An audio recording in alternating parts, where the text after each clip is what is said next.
I discovered my husband had been handing over our savings to his ill mother, who was really his 22-year-old girlfriend.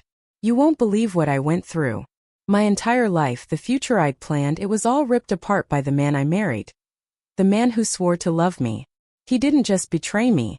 He orchestrated this elaborate, sickening lie, stealing our life savings to fund a secret life with his mistress. And the worst part? He used his own mother's fake illness as the cover. My blood still boils just thinking about it. It all started back in March. My husband Peter, he just changed. For 7 years we'd had this system. Joint account for bills and savings, personal accounts for our own spending. It worked. But then things got weird with our money. The first red flag? I went to transfer funds for our annual vacation, a tradition we loved, and the balance was $12,000 lower than it should have been. My stomach dropped. When I asked Peter, he immediately got defensive.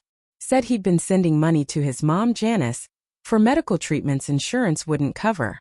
Now Janice, she's 68, lives a few hours away. We're not super close, but we've always gotten along, and she's had health issues before, so it sounded plausible. But when I suggested we visit her, he completely shut me down. She's embarrassed, he said. Doesn't want visitors. Looking back, that should have been my first real clue. But I believed him. Over the next few months, more money kept vanishing. Every time I brought it up, Peter would get upset, talking about how Janice's treatments weren't working, how they needed to try something else. And then he'd hit me with it. Do you want my mother to die? I felt like such an awful person for even asking, so I backed off. I felt like a monster. By August, another $30,000 had been transferred out of our account. This was our down payment money for a new house. Our dream house. That's when the fear really started to set in. I sat Peter down, demanding details about his mom's condition. He was so vague, talking about specialized treatments and alternative therapies. But he wouldn't give me any specifics. Nothing concrete. That night, while Peter was sleeping soundly beside me, I couldn't sleep a wink. My mind was racing. I finally did something I never thought I'd do. I checked our joint account transaction history. My heart hammered against my ribs. The transfers weren't going to Janice. They were all going to an account I didn't recognize. The next morning I confronted him. He claimed he was sending money to his brother Tobias, who was handling all the medical stuff since he lived closer to their mom. My jaw nearly hit the floor. This was ridiculous. Tobias and Janice had never been close. Peter and Tobias barely spoke. They'd had a massive falling out years ago over some family business. This whole thing reeked. I knew I had to dig deeper. While Peter was at work, I went through his desk. And that's when I found them. Statements from a credit card I didn't even know existed. He'd maxed it out. Another $18,000 in debt, totally unknown to me. And the charges? Restaurants, hotels, expensive gifts from places like Tiffany's. Unless his dying mother was staying at the Four Seasons and eating at Michelin-starred restaurants, something was seriously wrong. Then came October. Peter left his phone unlocked on the counter while he showered. I swear I'm not a snooper, but at this point nearly $60,000 of our savings was gone. I needed answers. My hands were shaking as I opened his messages. There it was. A conversation with someone saved as KP Work Project. Peter. Transferred another $5K today. Will be in your account by tomorrow. KP Work Project. OMG. Thank you, baby. Can't wait to see you Friday. I've got something special planned. Peter. Can't wait. The stupid pig believes everything. Just cry about mom and she hands over money. KP Work Project. You're so smart, baby. It's why I love you. Your wife is such a doormat. LOL. My world shattered. KP Work Project was definitely not his mother. Unless his mother was a 22-year-old blonde named Kayla, who liked sending lingerie pics. I scrolled through months of messages. They'd been seeing each other for almost a year. They joked about me, planned vacations using our money, and even discussed how they'd be together once they'd drained enough from our accounts. There were messages about a condo they were looking at together. Our house money. Going to fund their love nest. The rage was so intense I wanted to confront him right then and there. But I knew I had to be smart. If I just accused him, he'd deny everything, hide more money, and I'd be left with nothing. So I decided on a different approach. I called his mother. We hadn't spoken in months, but she sounded happy to hear from me. I casually asked how she was feeling. "Oh, I'm doing great," she chirped. "Just back from a cruise with my friends." A cruise.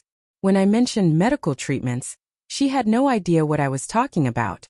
She hadn't been sick at all. That's when my plan truly clicked into place. I told Janice I wanted to surprise Peter for our anniversary. A small necessary lie. And asked if she'd come stay with us for the weekend. She agreed immediately, excited to see us. For the next week, I acted completely normal around Peter. He made 2 more transfers during that time, another $3,000, each time with some sad story about Janice's treatments not working. I just nodded, saying we'd do whatever it took to help her. It was agonizing, but I held it together. Last Friday, the day of reckoning. I took the day off work but pretended to go in as usual. Instead, I picked Janice up from the train station and brought her home. Peter wasn't expecting either of us until evening. We sat in the kitchen and I finally told her everything. The missing money, the girlfriend, the vile lies about her health. Janice was livid. I have never seen a 68-year-old woman so ready to throw hands. She was furious, disgusted. We decided to wait and confront him together. Around 4 p.m., I heard his car in the driveway. He came in calling my name, clearly surprised I was home early. Then he walked into the kitchen and saw his mother sitting there, healthy as ever, with a stack of bank statements spread out in front of her. I have never seen someone go so pale so fast. He literally grabbed the wall to steady himself. Before he could even stammer a word, I looked at him so sweetly and asked, "Peter, honey, how are your mom's treatments going? Was the last $3,000 transfer enough to cover them?" Janice stood up. "What medical treatments are you talking about, Peter?" she asked, her voice dangerously calm. "I haven't been to a doctor in months except for my regular checkup, which went perfectly." The look on his face. It was almost worth the $60,000 he'd stolen. Almost. Janice grabbed the statements, going through them item by item. Four Seasons Hotel? Tiffany's? Who were these for, Peter? It certainly wasn't for your dying mother. He finally broke. He admitted everything. The girlfriend, the money, all of it. He tried to claim it was just a mistake, that he'd gotten caught up with Kayla, but he really loved me. Janice wasn't having it. "You are no son of mine," she seethed. "Your father would be ashamed. I'm removing you from my will, effective immediately." I calmly told Peter he needed to leave. He begged and pleaded, but I'd already packed a bag for him. I'd even called his brother, Tobias, who confirmed Peter had not been sending him money for their mother. Turns out Tobias hadn't even spoken to Peter in over a year. Peter left that night. The next morning, I changed the locks and transferred what little money remained in our joint account to my personal one. I also froze our credit cards and called a divorce attorney. That was 3 days ago. Since then, Peter has sent me texts from his brother's couch. Apparently, that's where he's staying. They range from apologetic to angry to desperate. He claims Kayla dumped him the second she realized the money train had stopped. I haven't responded to any of them. My attorney advised me to document everything but not engage. I've been staying with my sister Luna, while I figure out my next steps. I just keep thinking about all those months I believed him. How I felt guilty for questioning him about the money. How I thought I was helping save his mother's life. All while he and his girlfriend laughed at what a gullible idiot I was. I still don't know what to do about the money. My lawyer says we might be able to recover some of it, but it'll be a long process. I'm meeting with Janice again tomorrow. She wants to help me nail Peter to the wall in the divorce. His family, except for Janice, is blowing up my phone saying I should talk to him, that he deserves a chance to explain. Should I even bother hearing him out? Is there any explanation that could possibly make this better? And how do I move forward knowing that the person I trusted most in the world thought of me as a stupid pig? He could manipulate so easily. Update. Thank you all for the overwhelming support. So many of you asked what Janice said when she found out Peter had been using her illness as cover for his affair. Let me just say that the words that came out of that woman's mouth would make a sailor blush. I've never seen someone so furious. She's been calling me daily, and has promised to testify in the divorce proceedings if needed. She actually apologized to me, saying she felt responsible for raising such a terrible son. I've been collecting evidence with my lawyer, and things are about to get very interesting. I'll update again soon. First update. A lot has happened since I confronted Peter with his very much alive mother. For those asking for an update on Janice, that woman is a force. The day after the confrontation, we met for lunch as planned. She brought a folder containing every birthday card, Christmas gift, and family photo of Peter she could find. She went through each one, telling me stories about his childhood, then ceremoniously ripped them all in half. No son of mine, she declared, would treat anyone this way, especially not his wife. Janice then insisted on calling Peter's dad Ralph. They've been divorced for years but remained friendly. She put him on speakerphone right there in the restaurant and told him everything. Ralph was completely shocked. Unlike the rest of Peter's family, he didn't defend his son at all. Instead, he asked for my lawyer's information, so he could provide any documentation needed for the divorce. That's when Janice dropped another bombshell. Apparently, Peter had asked his dad for money a few months ago, also claiming it was for Janice's medical bills. Ralph had sent him $15,000 that I knew nothing about, so that's another $15K on top of our $60K. The total keeps growing. While we were still at lunch, Peter called Janice repeatedly. She finally answered on speakerphone, and he immediately launched into this rehearsed-sounding apology about how he'd made a terrible mistake and wanted to make things right. Janice cut him off mid-sentence. "I've already changed my will, Peter," she said, her voice like ice. "Removing you entirely." Then she said something I'll never forget. "I may not be sick now, but knowing what you've done has made me sick to my stomach. Don't contact me again until you've returned every penny to your wife." Mic drop. After lunch, I went back to Luna's place to find Peter sitting in the driveway. Somehow he'd figured out I was staying there. He tried to block my path, begging for 5 minutes to explain. I refused to engage and called Luna from the car. She came out and told him she'd call the police if he didn't leave immediately. He eventually left, but not before shouting that I was overreacting and destroying our marriage over one mistake. One mistake. Stealing $60,000 and carrying on a year-long affair is apparently just one mistake in Peter's book. Unbelievable. The next day, I met with my divorce attorney Lisa, who advised me to file for an emergency financial restraining order to prevent Peter from hiding or transferring more assets. When we looked deeper into our finances, we found even more disturbing transactions. Peter had been systematically draining our accounts for longer than I realized. Small amounts at first, then larger sums as he got bolder. Lisa estimated the total closer to $85,000 when we factored in the credit card debt and other hidden transactions. Lisa also advised me to check my credit report. Good thing I did. Peter had opened 2 additional credit cards in my name that I knew nothing about.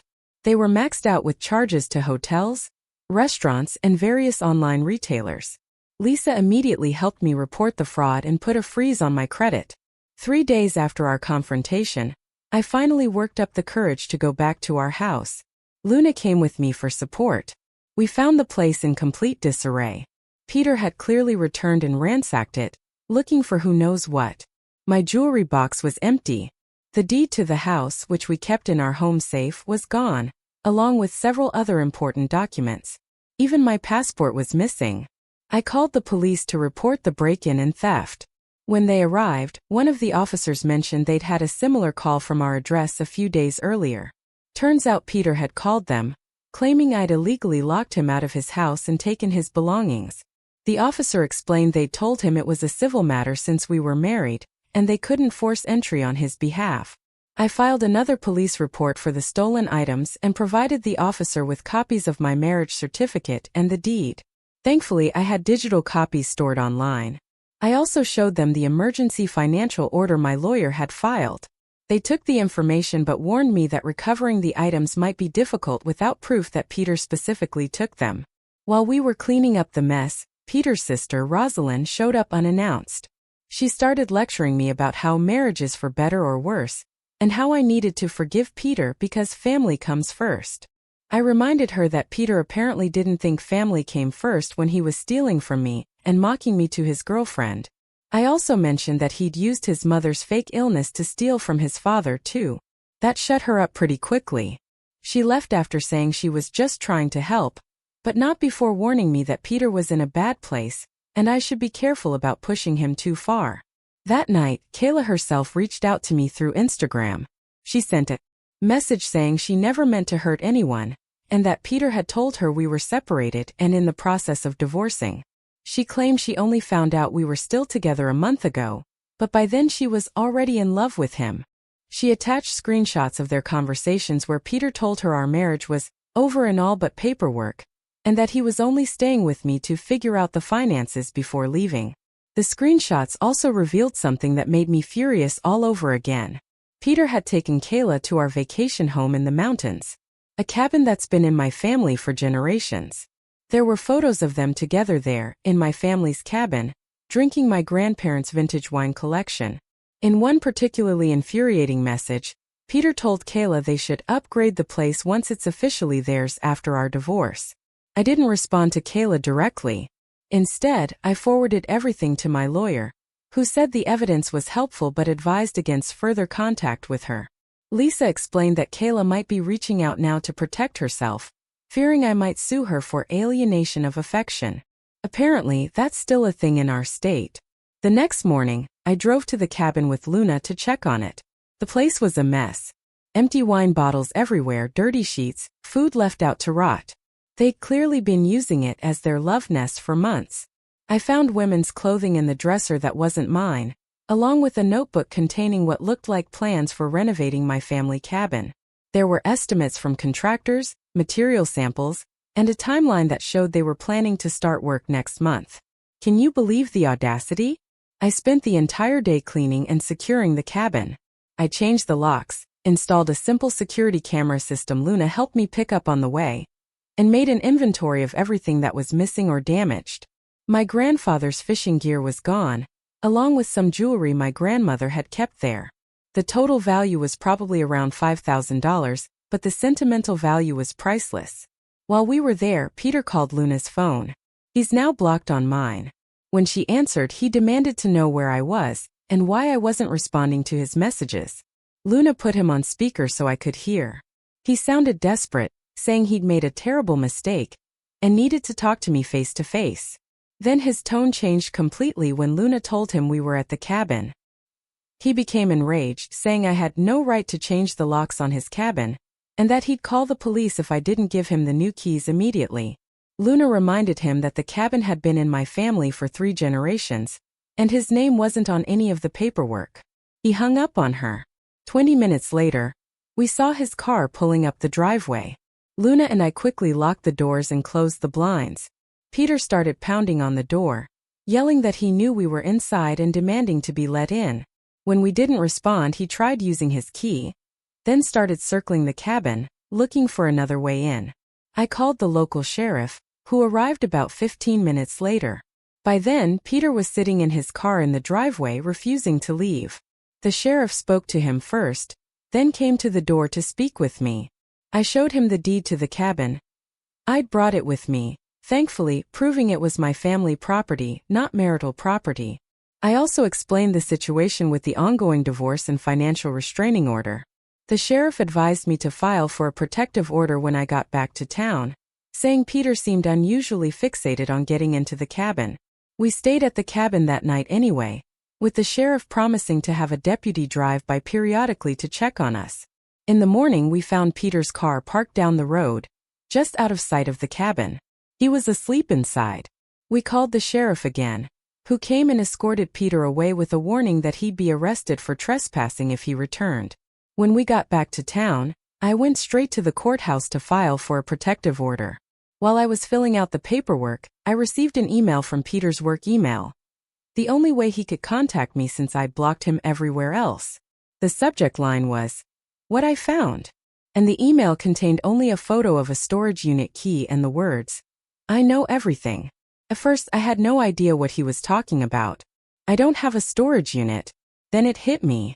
My dad had a storage unit where he kept some family heirlooms and paperwork after he downsized to a smaller house last year. I'd helped him organize it and had a spare key. Peter had only been there once, but he must have found the key and made the connection. I immediately called my dad, but he didn't answer. I tried my stepmom, And she told me they were actually at the storage facility right then because they'd gotten an alert that someone had accessed their unit. I told her about Peter's email and asked if anything was missing. She said they'd just arrived and were waiting for the facility manager to help them get in because the lock had been changed. I left the courthouse and drove straight to the storage facility. By the time I arrived, the police were already there. The facility security cameras had captured Peter entering with my spare key, then leaving with several boxes. The facility manager said it had happened the day before, just hours after Peter had left the cabin. My dad was furious.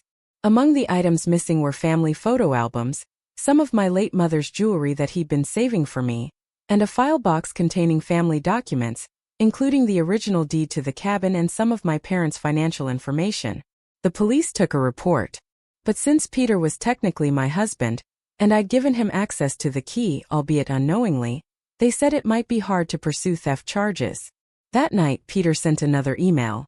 "We need to talk about what happens next. Meet me tomorrow or I start selling things." He included a photo of my mother's engagement ring, the one I'd always hoped to have someday. I forwarded the email to my lawyer and the police officer handling the case. Lisa advised me not to meet with Peter alone under any circumstances, but said we could arrange a meeting at her office with security present. The officer said they'd try to get a warrant to search Peter's brother's house for the stolen items, but it might take a few days. I'm writing this update from a hotel room that Peter doesn't know about. I've moved all my essential belongings here and told only Luna and my parents where I am.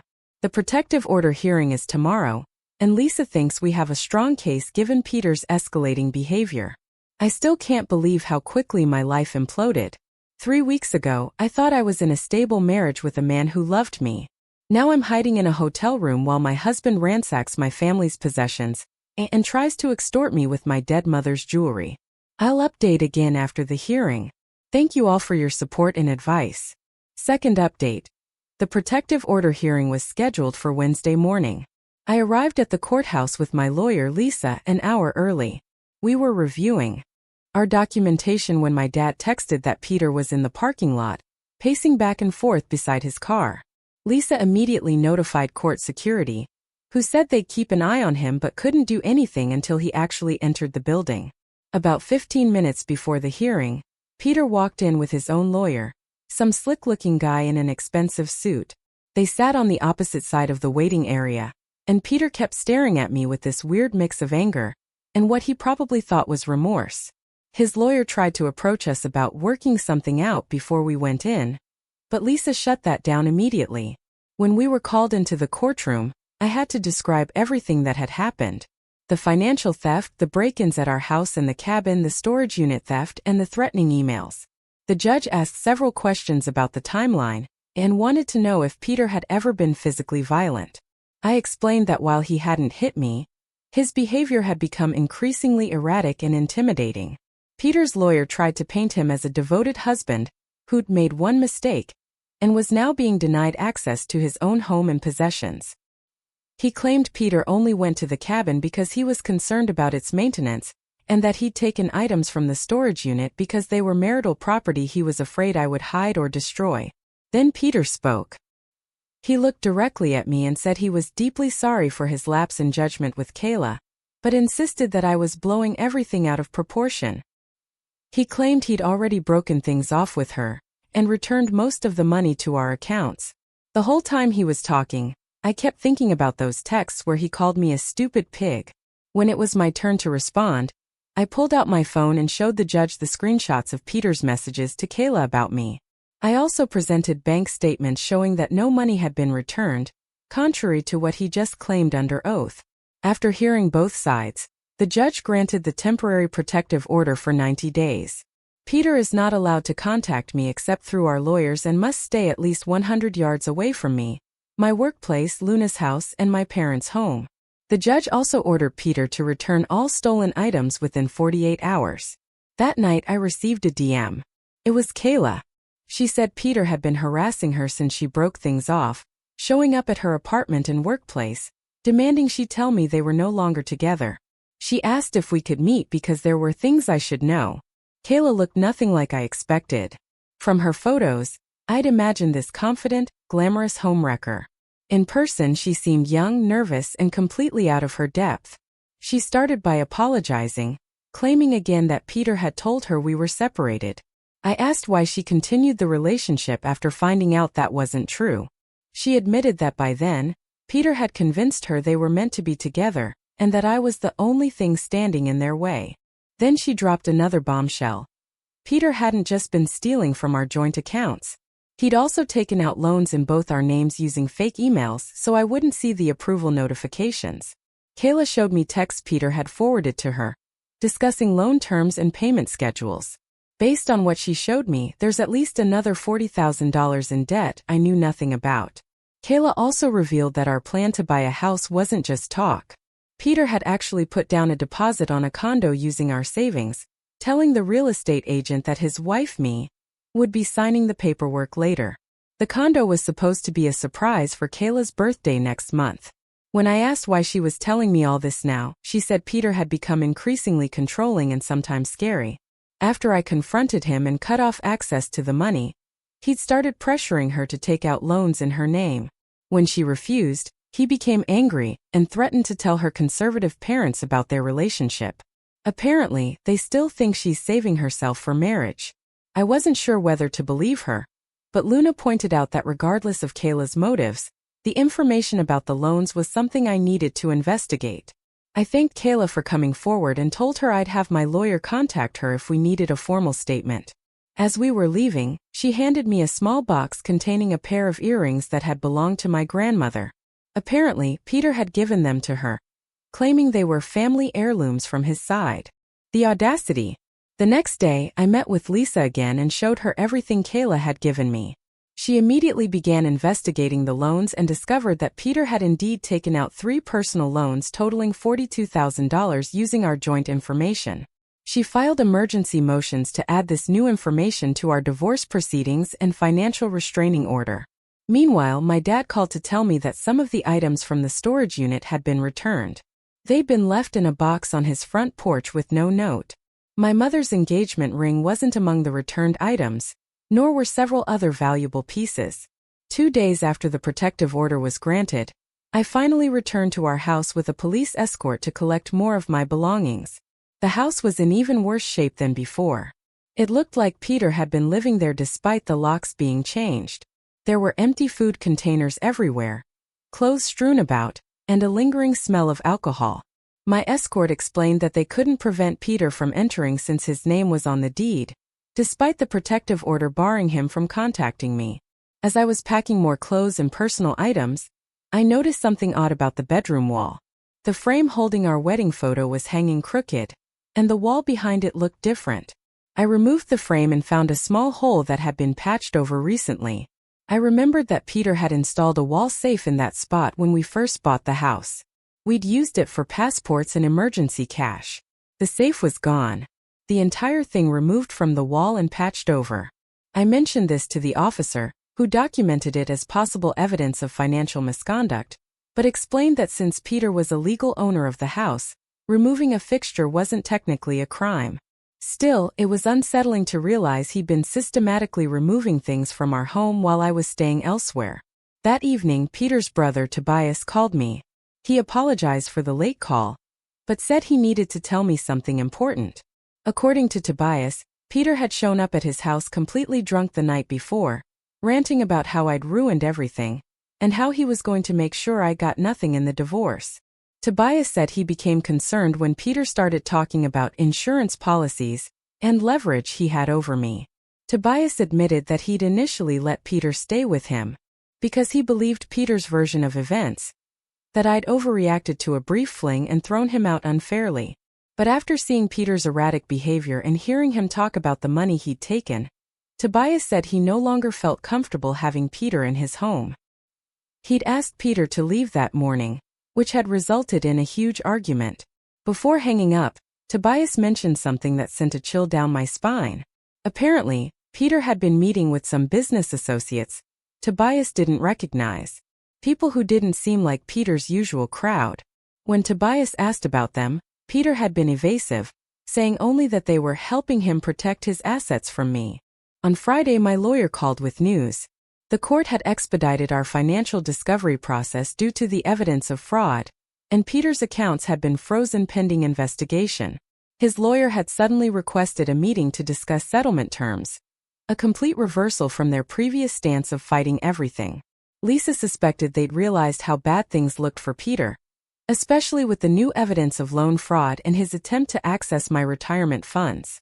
She advised me to agree to the meeting, but warned me not to get my hopes up about recovering all the money.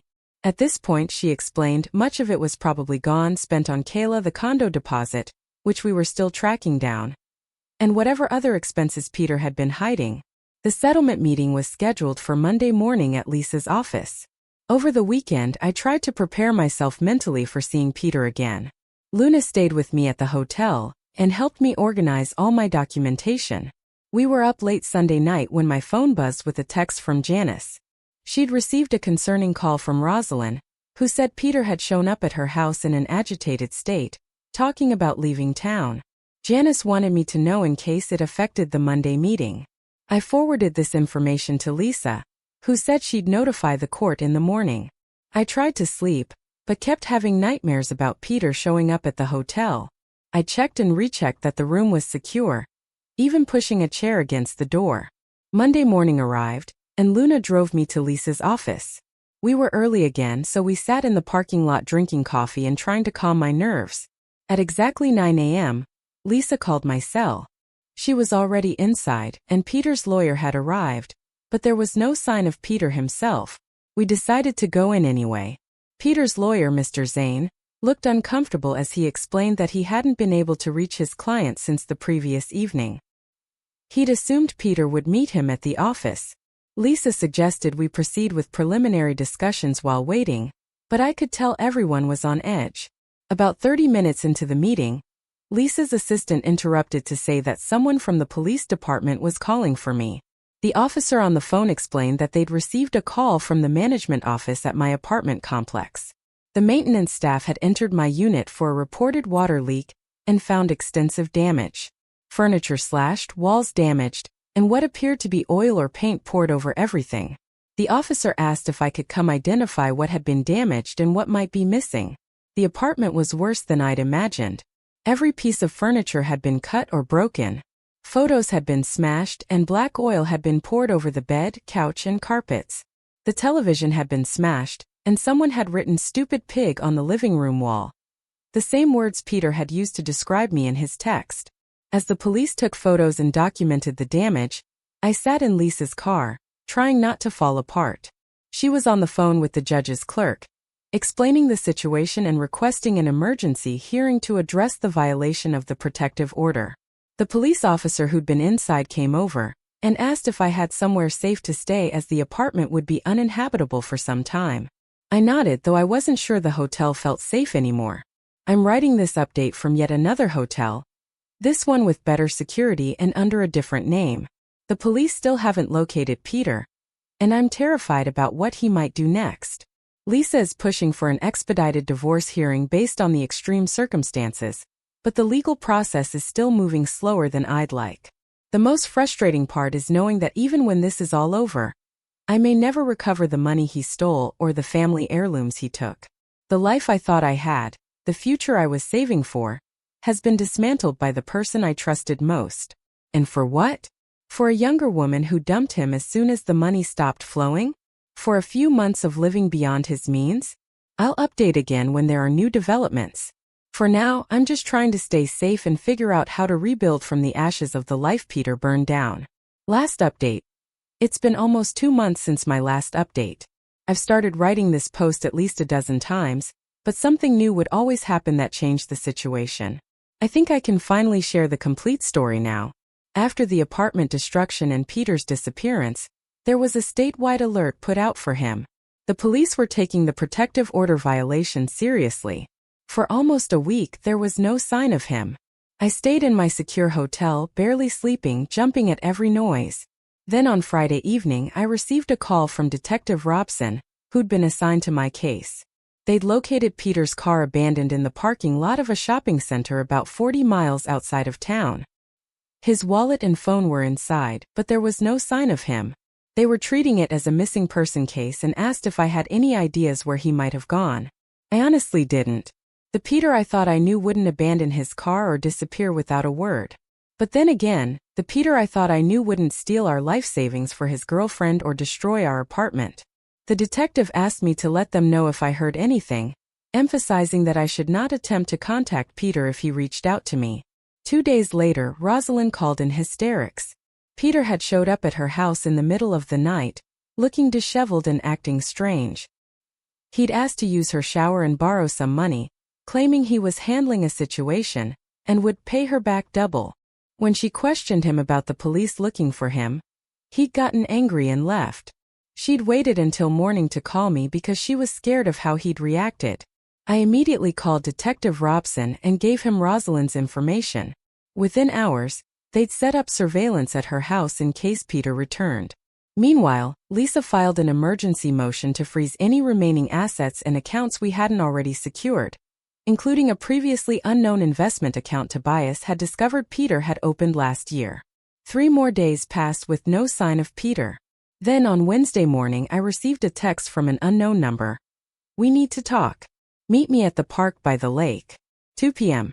Come alone or I disappear for good." I forwarded it to Detective Robson, who confirmed it was sent from a burner phone, but likely from Peter based on the writing style.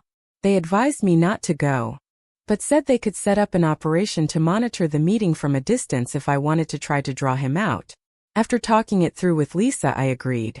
The park was public enough to be relatively safe, and honestly I just wanted this nightmare to end. At 1:45, I arrived at the park with an unmarked police car following at a distance. I sat on a bench facing the lake as instructed and waited. I heard someone approach from behind. It was Peter. He sat down without looking at me and started talking immediately. He said everyone had turned against him, that his whole life had been destroyed because of one mistake. I just listened as he rambled, trying not to show how disgusted and angry I felt. He eventually got to the point. He needed money to start over somewhere else. He claimed if I transferred $20,000 to an account he'd set up, he would sign the divorce papers immediately and I'd never hear from him again. I asked about the apartment, the storage unit theft, my mother's jewelry. He acted like these were minor inconveniences compared to what he was going through. Before I could respond, he grabbed my arm and said I needed to come with him to fix this mess. I pulled away and stood up, telling him clearly that I wasn't going anywhere with him.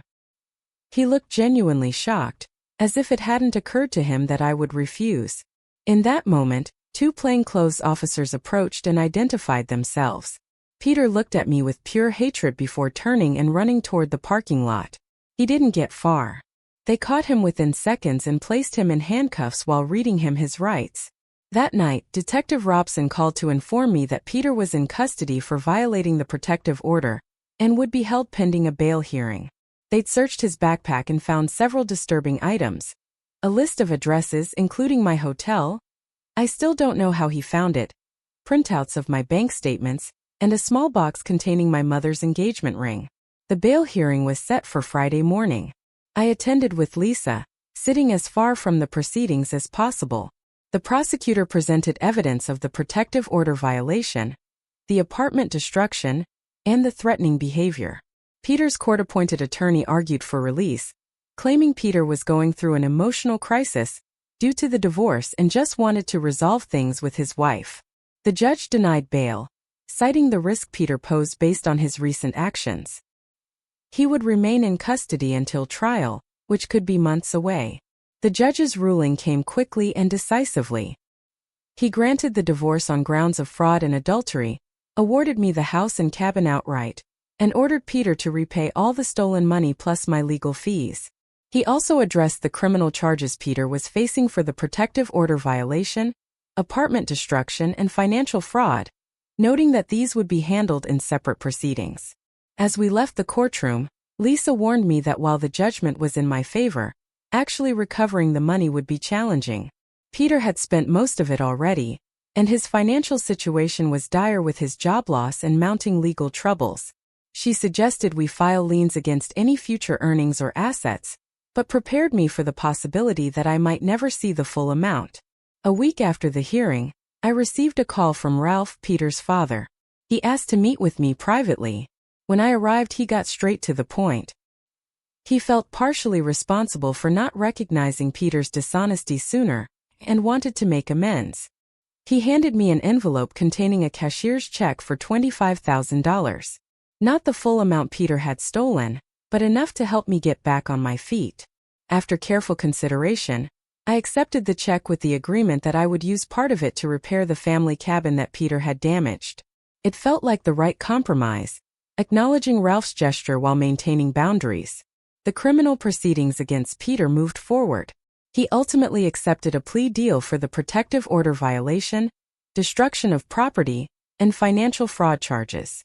The terms included 18 months in county jail, mandatory psychiatric evaluation and treatment, and 5 years of probation after release.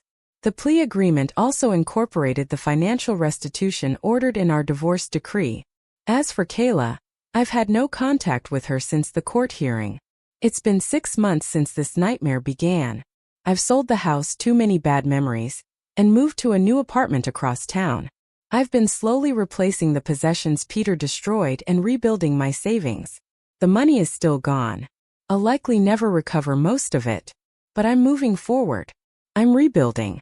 For those who have followed my story from the beginning, thank you for your support and advice. It helped me more than you know. Have you ever faced something like this? A betrayal so deep it changed everything? Or have you ever had to fight to rebuild your life from scratch? Tell me what you think. I really want to know.